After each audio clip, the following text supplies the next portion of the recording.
Hello दोस्तों, कैसे हैं आप। आशा करता हूँ आप सब बहुत अच्छे होंगे। मैं सुरेश एक बार फिर से सुरेश एकेडमी में आपका स्वागत करता हूँ। दोस्तों, जैसा कि आपको पता है, हम टेक्नीशियन T1 के लिए मैराथन क्लास चला रहे हैं, जिसमें से जीके की कल मैराथन क्लास कराई थी, जिसमें 2 स्पेलिंग मिस्टेक हो गई थी, टाइपिंग मिस्टेक हो गई थी, जिसमें एक तालीकोटा का जो युद्ध था वो 1645 हो गया गलती से, जो कि 1565 होना चाहिए। कितना होना चाहिए? 1565 होना चाहिए, लेकिन उसमें गलती से 1545 हो गया, जो कि तालीकोटा का युद्ध कब हुआ था? 26 जनवरी और 1565 में हुआ था। 26 जनवरी 1565 में हुआ था और उसमें मिस्टेक से 1545 हो गया था। तो 1545 की जगह 1665 आप सही कर लीजिएगा। साथ में एक हल्दी घाटी का युद्ध था, उसमें भी स्पेलिंग मिस्टेक हो गई थी, तो उसका जो था 1576 में हुआ था। 18 जून 1576 में हुआ था हल्दी घाटी का युद्ध।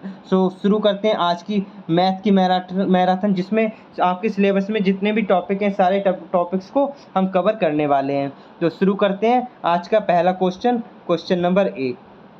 क्वेश्चन नंबर 1, 25 प्रथम विषम संख्याओं का योग क्या होगा, ये हमसे पूछा गया है। जो प्रथम 25 विषम संख्याएं हैं, इनका योग क्या होगा, ये हमसे पूछा गया है। तो इससे पहले कि आप इसका आंसर दें, मैं आपको बता दूं, जो प्रथम n प्राकृतिक संख्याएं होती हैं, उनका योग अगर आपसे निकालने के लिए पूछ ले, तो उसका जो फॉर्मूला होता है वो होता है n प्लस 1 n प्लस 1/2। ये हो गया नेचुरल नंबर का सम। क्या होगा? प्रथम n नेचुरल नंबर का सम क्या होता है? n plus 1/2। और अगर आपसे कोई पूछ ले प्रथम n सम संख्याओं का योग, किसका? सम संख्याओं का योग, n सम संख्याओं का, नेचुरल संख्याओं का योग, तो इसका जो होगा वो होगा n प्लस 1। इसमें /2 नहीं होगा, बस n प्लस 1 ही होगा। ये हो जाएगा प्रथम n सम संख्याओं का योग। अगर आपसे पूछ ले प्रथम n विषम संख्याओं का योग, जो कि आपके इस क्वेश्चन में पूछा गया है, क्या पूछ ले? प्रथम n विषम संख्याओं का योग, n विषम संख्याओं का योग अगर पूछ ले प्रथम, तो उसका जो फॉर्मूला होता है वो होता है n²। जितने नंबर दिए हों उसी में स्क्वायर कर दो, आपका आंसर आ जाएगा। इसके अलावा अगर आपसे पूछ ले प्रथम n प्राकृतिक संख्याओं के वर्गों का योग, क्या पूछ ले भाई? वर्गों का योग अगर आपसे पूछ ले, तो इसका जो फॉर्मूला होता है वो होता है n प्लस 1 और 2n प्लस 1/6। क्या होता है? अपॉन में 6 होता है। ये प्रथम n प्राकृतिक संख्याओं के वर्गों का योग हो जाएगा। ठीक है। अगर आपसे पूछ ले प्रथम n प्राकृतिक संख्याओं के घनों का योग, अगर आपसे घनों का योग पूछ ले, तो जो क्या होगा? घनों का योग जो होगा वो क्या होगा? n प्लस 1/2 का होल स्क्वायर। इसके पूरे का स्क्वायर कर दीजिएगा, तो आप घनों का योग निकाल सकते हैं। तो अब देखते हैं पहला क्वेश्चन हमसे क्या कह रहा था। जो हमारा पहला क्वेश्चन कह रहा था 25 प्रथम विषम संख्याओं का योग क्या होगा। तो जैसा कि मैंने आपको बताया, प्रथम n विषम संख्याओं का योग निकालने के लिए हमें n² करना होता है। जैसे कि अगर आप इसे देखना चाहें, 1 और 3 दो प्रथम n विषम संख्या हैं, 2 प्रथम विषम संख्या है। तो अगर हम इसका योग निकालें तो 1 2 2 हो गई, तो 2 दूनी 4, 2 का स्क्वायर करेंगे 2 दूनी 4 आ रहे हैं, और 1 प्लस 3 4 ही आ रहा है। तो आप कह सकते हैं ये बिल्कुल फॉर्मूला ठीक है। इस टाइप से आप चेक भी कर सकते हैं अगर आप कभी भूल रहे हैं तो। फिलहाल तो इस क्वेश्चन का जो आंसर होगा 25 का स्क्वायर कर देंगे, n² कर देंगे भाई। n नंबर कितने दिए? 25 दिए हैं, तो 25 का स्क्वायर हम जब करेंगे तो क्या आ जाएगा? 25 का स्क्वायर करेंगे तो क्या आ जाएगा? 625। 25 से 25 625। तो C will be the right answer होगा। आगे बढ़ते हैं next question number 2। Question number 2 क्या कह रहा है? यदि संख्या दिश को पूर्णतः 72 से विभाजित करती है तो k का मान क्या होगा। जैसा कि आपको पता है, आपके प्रीवियस ईयर में जो क्वेश्चन आए थे, जो प्रीवियस ईयर में जो पेपर हुआ था, उसमें भी डिविजिबिलिटी रूल का एक क्वेश्चन आया था। तो वही मैं आपको करा रहा हूँ। तो इसमें जो, इससे पहले कि मैं इस क्वेश्चन को कराऊँ, आपको बता दूँ सारे डिविजिबिलिटी रूल।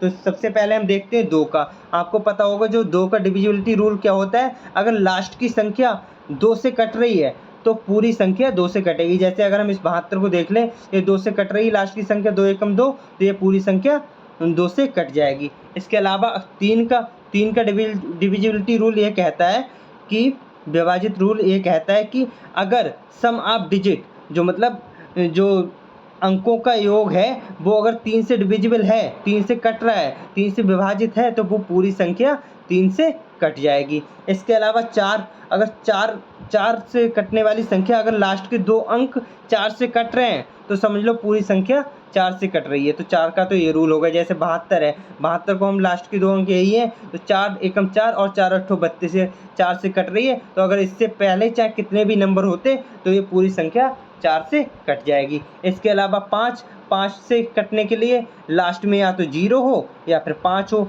0 या 5 के अलावा कुछ भी है, मतलब 0 या 5 है, इन दोनों में से कुछ भी है तो 5 से डिविजिबल होगा। और 6 से कटने के लिए लास्ट की संख्या 6 होनी चाहिए। यहाँ आप इस टाइप से देख सकते हैं कि 6 को 2 भागों में हम तोड़ सकते हैं, 2 3 या 6, 2 3 या 6। तो एक तो हम ये देख लेंगे, इसमें 2 चीज़ें देखी जाएंगी। लास्ट की जो संख्या है वो 2 से कटनी चाहिए और सम ऑफ डिजिट 3 से कटना चाहिए, तो वो पूरी 6 से कट जाएगी। और रही बात 7 के डिविजिबिलिटी रूल की, तो 7 का डिविजिबिलिटी रूल ये कहता है कि अगर लास्ट की कोई संख्या, हमने मान ली कोई संख्या 457 है, मान ली 457 है कोई संख्या, तो अगर हमें इसे चेक करना है कि ये 7 से कट रही है नहीं कट रही है, तो लास्ट वाला जो डिजिट है उसका डबल करके शेष संख्या जो बचती है उसमें से हम माइनस कर देंगे। जैसे ये 7 है, नहीं 7 तो पूरा कट ही जाएगा, तो यहाँ पे 7 ही मान लीजिएगा। ये 7 है, 457 है, तो 7 दूनी 14, 7 दूनी 14। अब बची संख्या कितनी है, 457 में 7 तो हटा दिए, 45 बचा, तो 45 में से जब हम 14 माइनस करेंगे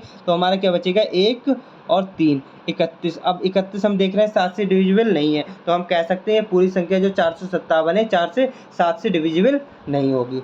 इसके अलावा रही बात 8 की, 8 का डिविजिबल रूल क्या कहता है कि जैसे कि 2 का आपने देखा, लास्ट की एक संख्या अगर 2 से डिविजिबल है तो पूरी संख्या 2 से डिविजिबल होगी। इसके अलावा अगर 4 का रूल ये था कि लास्ट की 2 संख्या अगर 4 से डिविजिबल है तो पूरी संख्या 4 से डिविजिबल होगी। इसके अलावा अगर 8 से देखनी हो तो लास्ट के 3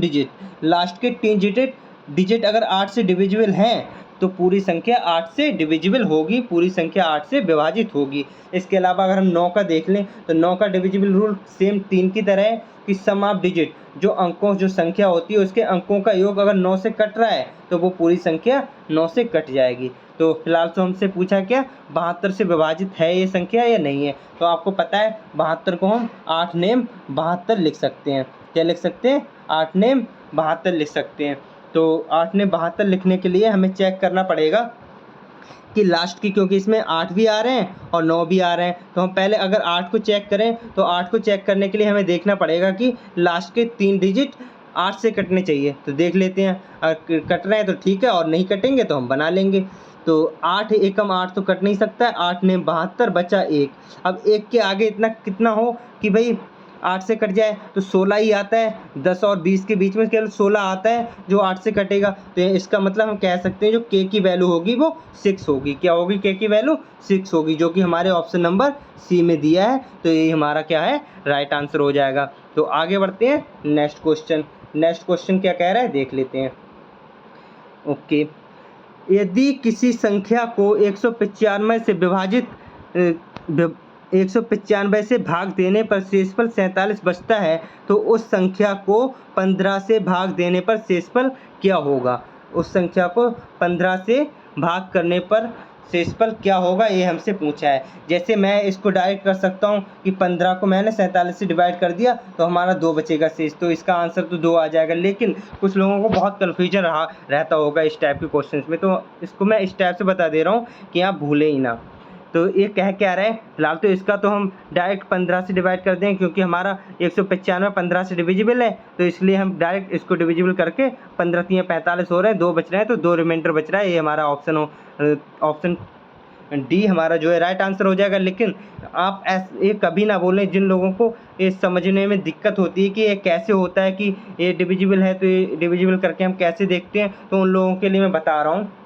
होता क्या है, ये क्या कह रहे हैं, यदि किसी संख्या को 195 से भाग देते हैं तो 47 शेष बचता है। मतलब कहने का ये, अगर ये 195 है, ये किसी संख्या x को, मान लो x कोई संख्या है, उसको भाग कर रहा है, तो जो हमारा क्वोशिएंट बच रहा है वो मान लीजिए y बच रहा है, और जो लास्ट में शेषफल जो बच रहा है वो 47 बच रहा है ना। 47 बच रहा है। और ये क्या कह रहा है, उस संख्या को मतलब x को ही अगर 15 से डिवाइड किया जाता है तो शेषफल क्या होगा। तो इसका शेषफल कैसे निकालते हैं हम, जैसा कि आपको पता है अगर हमें ये संख्या निकालनी हो तो क्वोशिएंट की इससे डिवाइड कर गुणा करते हैं। जैसे कि 195 अगर हमें x निकालना है, तो 195 की गुणा 22 से करेंगे और प्लस में हम रिमाइंडर जोड़ देंगे। अब हमसे क्या कह रहा है, 15 से डिविजिबल होनी चाहिए वही संख्या, जिस संख्या को 195 डिवाइड करने के बाद 47 शेष बच रहा है, उसी संख्या को 15 डिवाइड करने पर क्या शेष बचेगा ये हमसे पूछ रहा है। तो हम x के बटे में 15 करेंगे, x के बटे में 15 कर लें या हम इसके बटे में 15 कर लें, बात तो एक ही आ जाएगी, क्योंकि x हमारी यही संख्या तो है। अब हम देख सकते हैं कि 195 15 से डिविजिबल है। अगर 195 15 से डिविजिबल है तो 195 के मल्टीपल में कितना भी हो, ये पूरा मल्टीपल जितना भी होगा वो 15 से डिविजिबल होगा। तो बचा क्या भाई, 47 ही बचा। क्या बचा, 47 ही बचा। इसीलिए हम ये करते हैं कि लास्ट का अगर ये वाला हमारा डिविजिबल है इस संख्या से, तो हम इस संख्या को इससे डिवाइड कर देते हैं। जैसे कि हमने कर लिया, 47 को 15 से जब डिवाइड किया तो 15 तियां 45 और 2 बच गया हमारा रिमाइंडर, 2 बच गया हमारा शेषफल, जो कि ऑप्शन नंबर डी में दिया है। तो ये हमारा क्या हो जाएगा, राइट आंसर हो जाएगा। आगे बढ़ते हैं next question number 4। Question number 4 क्या कह रहे हैं देख लेते हैं। 1 + 2 + 3 + ... 49 + 50 प्राकृतिक संख्याओं का योग क्या होगा, ये हमसे पूछा गया है। कि अब कहीं ना कहीं इस टाइप से पूछा गया 50, कहीं ना कहीं 1 + 2 + 3 इस टाइप से लिखा गया है, तो हम कह सकते हैं 50 प्राकृतिक संख्याओं का योग हमसे पूछा गया है। क्या पूछा गया, 50 प्राकृतिक संख्याओं का योग पूछा गया। जैसा कि मैंने आपको बताया, प्रथम n प्राकृतिक संख्याओं का योग अगर हमें निकालना हो तो हम क्या फार्मूला यूज करेंगे, n + 1/2, n + 1/2। तो यही सेम हम कर लेते हैं। वही हमारा 50 है ना, तो 50 गुणा 50 और 1 51/2 कर लेते हैं। तो ये हमारा 25 से कट गया, 50 2 से 25 दूनी 50 हो गया। अब हम इसको मल्टीप्लाई करेंगे 51 से, तो 25 एकम 25 और 25 पंजे 125 और 2 127। तो हमारा 1275 जो है राइट आंसर आ जाएगा। तो हमारा 1275 क्या हो जाएगा, राइट आंसर हो जाएगा। अब कभी कभी ऐसा पूछ लेता है, ये तो प्राकृतिक संख्या है, यहाँ पे तो चलो लिखी हुई दे रही हैं दिखाया, लेकिन अगर हमसे यही पूछ लेता कि भाई प्रथम n मान लीजिए प्रथम 51 पूर्ण संख्याओं का योग, क्या पूर्ण संख्याओं का योग अगर हमसे पूछ ले तो हम उसमें जो फॉर्मूला यूज करेंगे वो करेंगे n - 1/2। क्या करेंगे, n - 1/2, क्योंकि आपको पता है जो प्राकृतिक संख्या होती हैं वो 1 से स्टार्ट होती हैं और जो पूर्ण संख्या होती है, जो होल नंबर होते हैं, वो 0 से स्टार्ट होते हैं। तो 0 अगर हम किसी में जोड़ेंगे तो वही संख्या रहती है, तो हम उसके लिए फॉर्मूला यूज करेंगे। मान लीजिएगा 51 है, 51 को हम 51 पूर्ण संख्याओं का हमें योग निकालना है। तो 51 पूर्ण संख्याओं का योग निकालने के लिए हमें क्या करना पड़ेगा, 51 और n तो 51 हो गया और n - 1 50 आ जाएगा और बट्टे 2। तो अगर फिर हम इससे काट लेंगे 25 दूनी 50, तो हमारा क्या आ जाएगा, 1275 ही आ जाएगा। हमारा क्या आ जाएगा, अगर 51 अगर पूछे 50 प्राकृतिक संख्याओं का योग, मतलब एक ज़्यादा पूर्ण संख्या और उससे एक कम प्राकृतिक संख्याओं का योग बराबर ही होता है, ये कह सकते हैं हम। ठीक है, तो आगे बढ़ते हैं नेक्स्ट क्वेश्चन नंबर 5 क्या कह रहा है देख लेते हैं। प्रथम 111 प्राकृतिक संख्याओं के योग का इकाई का अंक।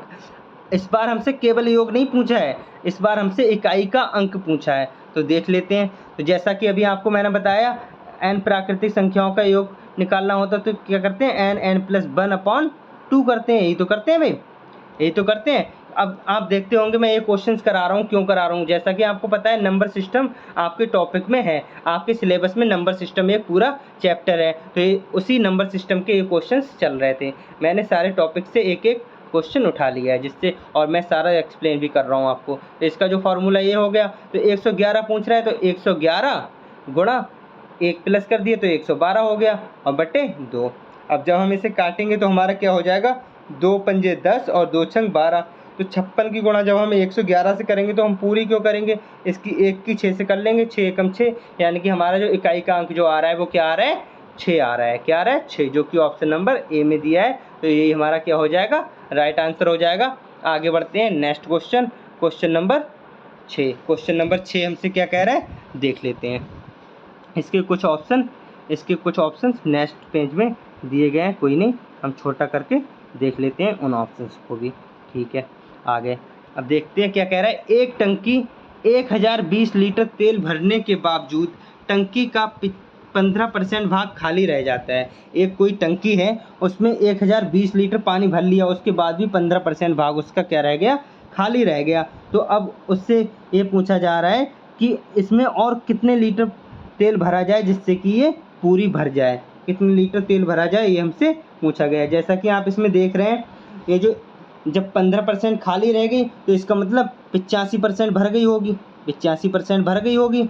जब 85% भर गई है तो 85% में कितने लीटर आया है भाई, 1020 लीटर आया, 1020 लीटर आया है। तो इसमें हम देख रहे हैं, अगर हम इसे 17 से काट लें, 17 पंजे 85 और 17 छक्का 102, किसी को कोई दिक्कत होनी नहीं चाहिए। मतलब 5% हमारा कितने के बराबर आ गया, 60 के बराबर आ गया। और हमसे क्या पूछ रहा है भाई, हमसे पूछ रहा है 15% खाली रह गई, तो इस 15% को भरने के लिए कितने लीटर तेल की ज़रूरत पड़ेगी। तो कोई बात नहीं, 5 को हमें 15 बनाने के लिए हमें क्या करना पड़ेगा, 3 से गुणा करनी पड़ेगी। जब इधर करेंगे तो इधर भी करनी पड़ेगी। तो 5 तियाँ 15, 5 तियाँ 15% हो गया है ना। इस फिर बराबर 6 तियाँ 18, यानी कि 180 लीटर। क्या कितना भरना पड़ेगा, 180 लीटर तेल और भरना पड़ेगा। ये आपके परसेंटेज का टॉपिक हो गया। ठीक है, तो इसका जो राइट आंसर हो जाएगा 180, B will be the right answer. आगे बढ़ते हैं नेक्स्ट क्वेश्चन। नेक्स्ट क्वेश्चन हमसे क्या कह रहा है ये भी हम देख लेते हैं। क्या कह रहा है भाई, एक व्यक्ति अपनी आय का 60% खर्च करता है। अब जो ये पिछले वाला क्वेश्चन था, मैं उसको परसेंटेज को रेशियो में बदल के भी कर सकता था, बहुत छोटा कर सकता था, लेकिन कोई नहीं, आपको समझ में आना चाहिए इसलिए मैंने ऐसा किया था। तो कोई नहीं, एक व्यक्ति अपनी आय का 60% खर्च कर देता है। ठीक है, उसकी आय में 15% की वृद्धि हो जाती है, फिर उसके खर्च में 5% की वृद्धि हो जाती है।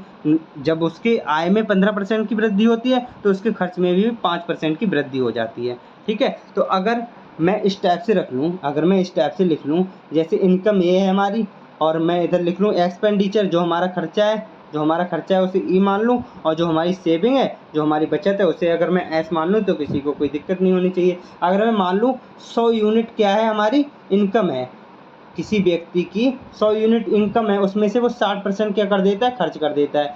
7% क्या कर देता है, खर्च कर देता है, मतलब 60 उसने खर्च कर दिए भाई, कर देने दो। उसके बाद जब ये 60% खर्च कर देगा तो उसके पास क्या बचेगा, 40 ही तो बचेगा, 40 यूनिट ही तो बचेंगी भाई।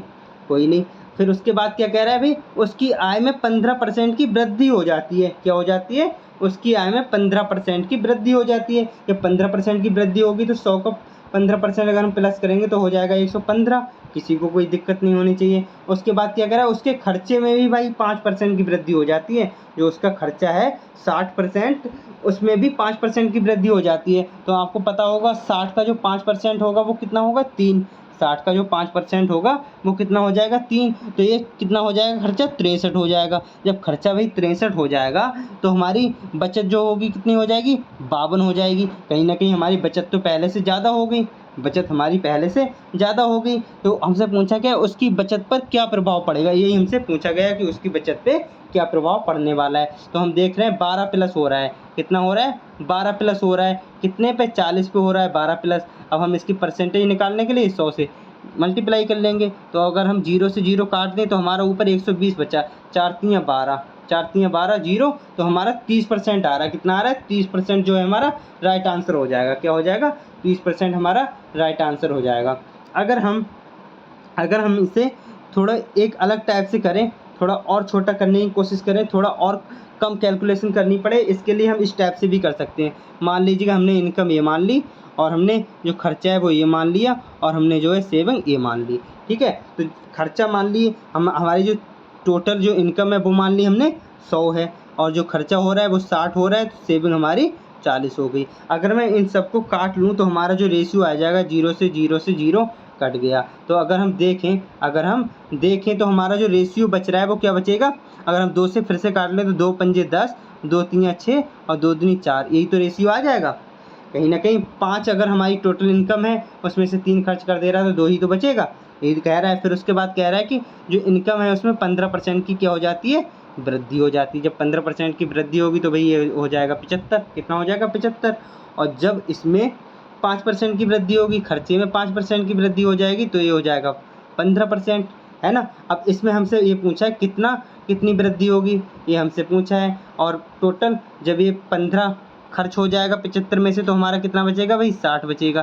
क्या बचेगा? 60। तो हम कह सकते हैं 2x% बराबर 60 हो जाएगा। तो अगर हम 2 से काटें तो ये हमारा 30 आ गया। तो हम कह सकते हैं x बराबर हमारा 30% आ गया, जो कि ऑप्शन नंबर सी में दिया है। तो आगे बढ़ते हैं नेक्स्ट क्वेश्चन, क्वेश्चन नंबर 8।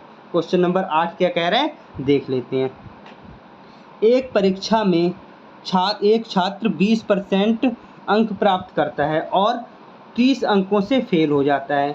उसी परीक्षा में एक अन्य छात्र जो होता है वो 32 अंक प्राप्त करता है और वह उत्तीर्ण से 42 अंक ज़्यादा ले आता है। मतलब ये उत्तीर्ण तो हो ही जाता है, साथ में 42 अंक ज़्यादा ले आता है। तो हमसे ये पूछा गया है कि उत्तीर्ण अंक का प्रतिशत क्या होने वाला है, ये हमसे पूछा गया है। तो जैसा कि आप देख रहे हैं भाई, कोई जो छात्र है, एक छात्र है वो 20% अंक लाता है भाई, उसके बाद भी क्या हो जाता है? 30 अंकों से फेल हो जाता है। मतलब कहने का ये है, अगर 30 अंक वो और अगर इसमें ऐड कर लेता, अगर 30 अंक और ज़्यादा ले आता तो वो पास हो जाता, है ना। तो वो पास हो जाता। अगर और फिर दूसरा क्या कह रहा है? दूसरा 32%, अगर वो 32% लाया है उसके बाद भी 42 नंबर ज़्यादा ले आया है पास होने से, उसके बाद भी 42 नंबर ज़्यादा ले आया है, मतलब अगर 32% में से अगर 42 नंबर निकाल दो तो वो पास होने के बराबर हो जाएंगे। तो ये भी पास होने के बराबर हो रहे हैं 20% प्लस 30, और ये भी माइनस अगर हम 42 कर दे रहे हैं तो ये भी पास होने के बराबर परसेंटेज आ रही है, या अंक हमारे आ रहे हैं।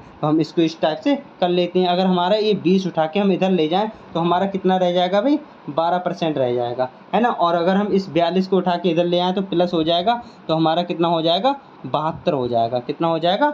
72 हो जाएगा। ठीक है। तो अगर हम इससे 1% निकाल लें, 1% निकाल लें तो 12 छंग 72, मतलब 1% के बराबर हमारा आ गया 6। अगर हम इसका 100% निकालें, 100% हम क्यों निकाल लेंगे? हमसे क्या पूछा है? उत्तीर्ण अंक का प्रतिशत पूछा है, केवल उत्तीर्ण अंक का प्रतिशत पूछा है। तो हम देख रहे हैं इस 6 को हमें 30 बनाना है, तो 30 बनाने के लिए हमें क्या करना पड़ेगा? 6 पंजे 30, 5 से मल्टीप्लाई करनी पड़ेगी। जब इधर करेंगे तो इधर भी करनी पड़ेगी। तो 6 पंजे 30, ये तो हो गया 30, मतलब 20% में हमें 30 अंक जो हैं उसका परसेंटेज जोड़ना है। तो 30 अंक जो हो रहे हैं वो 6 पंजे 30, 5% में हो रहे हैं। कितने में हो रहे हैं? 5% में हो रहे हैं। मतलब हम कह सकते हैं 20% प्लस 5% अगर अंक आ जाएं तो बच्चा पास हो जाएगा। जो बच्चा फेल हो गया था वो पास हो जाएगा। कितने? 30% में। कहीं ना कहीं हम कह सकते हैं 30% जो है पासिंग मार्क्स हैं इस परीक्षा में, जिस परीक्षा में इस बच्चे ने परीक्षा दी है। तो आगे बढ़ते हैं नेक्स्ट क्वेश्चन। आशा करता हूँ आपको बहुत अच्छे से हर क्वेश्चन समझ में आता होगा। अगर और आपको ये भी लगता होगा अगर सर इस टाइप का क्वेश्चन हमारे एग्जाम में आ गया तो हम आसानी से कर देंगे। तो आगे बढ़ते हैं नेक्स्ट क्वेश्चन। नेक्स्ट क्वेश्चन हमारा क्या कह रहा है? इस टाइप का क्वेश्चन आपके प्रीवियस ईयर एग्जाम में आया भी था। इसमें क्या कह रहा है भाई? 2 उम्मीदवार चुनाव में खड़े हुए, कुल मतों का 20% मत अवैध घोषित हो गया। 2 उम्मीदवार किसी चुनाव में खड़े हुए थे और फिर उसमें क्या हुआ था? 20% मत जो है वो अवैध घोषित हो गया, बेकार हो गया। फिर विजेता उम्मीदवार को वैध मतों का 60% मत मिले और 3200 वोटों से भैया वो जीत भी गया। 3200 वोटों से वो जीत भी गया। तो कुल मतों की संख्या क्या होगी, ये हमसे पूछा गया है। तो कोई बात नहीं, हम बता देंगे। हमसे क्या कह रहा है? 2 उम्मीदवार थे लेकिन वोट तो 100% ही होंगे भाई। हमने मान ली 100% वोट थे। 100% में से क्या हुआ था? 20% जो थे बिल्कुल ख़राब निकल गए थे। जब 20% ख़राब निकल गए तो कितने बचे भैया? 80% बचे। कितने बचे? 80% ही तो बचे। लेकिन हम इससे परसेंट ना मान के यूनिट मान ले रहे हैं, 80 यूनिट बचे। ठीक है। फिर हमसे क्या कह रहा है? विजेता उम्मीदवार जो था वो जो वैध मत थे उसका, जो वैध मत मतलब हमारे 80% जो बचे हैं उसमें से 60% मत मिल गए। इससे कितने मिल गए? 60% मत मिल गए और 3200 वोटों से जीत भी गया। जब इसे हमें जीतने वाले को विजय होने वाले को कितने मिले? 60%। तो 80 का जो 60% होगा 8 संग 48, कितना हो जाएगा? 48 हो जाएगा। तो जब इसे 48 मिल गया तो जाहिर सी बात है दूसरे को कितना मिला होगा? 32% मिला होगा। कितना मिला होगा? 32% मिला होगा। और जब ये जीता है तो कितने यूनिट से जीता होगा, जो 32 का और इसका जो रेशियो डिफरेंस होगा उसी से तो जीता होगा। तो ये कितने वोटों से जीता होगा, कितने यूनिट से जीता होगा, ये जीता होगा 16 से। कितना, 48 माइनस 32 कितना आ रहा है, 16। लेकिन ये कह रहा है भाई 16 नहीं है, ये 16 नहीं है, ये कितना है भाई, 32 है, 3200 है। कितना है, 3200। तो अगर हमें एक की वैल्यू निकालनी हो तो हम कर देंगे 16 दूनी 32, एक बराबर आ गया हमारा 200। लेकिन हमसे क्या पूछा गया अभी, हमसे क्या पूछा गया, 100% कुल मत जो थे वैध और अवैध सब लगा के जो 100% थे वो कितने होंगे, 100% हमसे पूछा। तो 1% बराबर हमारा आ गया 200, क्योंकि हमारा 48% इसे मिले और 32% इसे मिले। तो 1% हमारा आ गया 200। जब 1% 200 है तो 100% कितना होगा, 100 से हमें गुणा कर देनी पड़ेगी। तो हमारा कितना आ जाएगा, 20,000। तो हमारा 20,000 will be the right answer. आशा करता हूँ आपको समझ में आ गया होगा। तो आगे बढ़ते हैं, नेक्स्ट क्वेश्चन बहुत ही धीरे धीरे आराम से मैंने समझाया है आपको। तो नेक्स्ट क्वेश्चन देखते हैं, क्वेश्चन नंबर 10। क्वेश्चन नंबर 10 क्या कह रहा है भाई, देख लेते हैं। एक परीक्षा 65% छात्र गणित में, 48% छात्र भौतिकी में तथा 30% छात्र दोनों विषयों में सफल रहे। तो कितने प्रतिशत छात्र दोनों विषयों में असफल रहे, ये हमसे पूछा गया है। तो ऐसे क्वेश्चंस में हम क्या करते हैं, जो दोनों दिया होता है ना उसको हम पहले लिख लेते हैं। क्या, पहले तो हमने ऐसे बना लिया, पहले तो हम ऐसे बना लेंगे, क्या बना लेंगे, इधर हो गया मैथ हो गया भाई और इधर हो गया फिजिक्स हो गया। लेकिन हमसे कह रहा है 30% जो है वो दोनों में, 30% ये है, 30% हमने पहले लिख लिए। तो 30% जब हमने पहले लिख लिए तो हम देख रहे हैं कि मैथ में हमारे 65% पास हो रहे हैं। जब 65% पास हो रहे हैं तो ये पूरा 65 होगा, ये क्या होगा, पूरा तो हो जाएगा 65, कितना, पूरा 65 होगा। लेकिन केवल ये वाला जो हिस्सा पूछा जाए, अगर ये वाला हिस्सा पूछा जाए तो 30 माइनस कर देंगे, कितना बचेगा, 35। कितना, 35। और ये वाला पूरा हिस्सा जो फिजिक्स वाला है ये है 48, कितना है, 48। तो अगर आपसे ये वाला हिस्सा पूछा जाए तो ये कितना हो जाएगा भाई, 18 हो जाएगा। अब हमसे पूछा क्या, कितने प्रतिशत छात्र दोनों विषयों में फेल हो जाएंगे। तो ये जो आए हैं ये तो हमारे पास वाले हैं, ये हमारे पास परसेंटेज है। तो इसे हम अगर 100 में से माइनस कर देंगे तो हमारा क्या आ जाएगा, फेल वाला आ जाएगा। तो 100 में से माइनस करने के लिए 35 और 30 65, 65 और 18, 65 और 18 हमारा कितना हो जाएगा भाई, 83। कितना हो जाएगा, 83। कितना हो जाएगा, 83। तो अगर हम 100 में से 83 घटा देंगे तो हमारा कितना आ जाएगा, 17। तो 17% जो होगा वो हमारा राइट आंसर होगा, जो कि ऑप्शन नंबर बी में दिया है। किस में दिया है, ऑप्शन नंबर बी में दिया है। तो आगे बढ़ते हैं, नेक्स्ट क्वेश्चन, क्वेश्चन नंबर 11। ये तो भाई बहुत अच्छा क्वेश्चन है, बहुत बहुत बहुत ज़्यादा अच्छा क्वेश्चन है। यहाँ तक कि इस टाइप का क्वेश्चन आपके एग्जाम में आना भी थोड़ा मुश्किल है, क्योंकि प्रीवियस ईयर में तो आया नहीं है, लेकिन आ जाएगा तो आप कर देंगे। जब चीनी की कीमत 10% कम हो जाती है, जब चीनी की कीमत 10% कम हो जाती है तो 270 में 1 किलोग्राम चीनी अधिक मिल जाती है। तो क्या होता है भाई, 270 जो रुपए, वो 270 में जो जितनी चीनी ले रहा था उससे 1 किलो चीनी ज़्यादा मिल जाती है।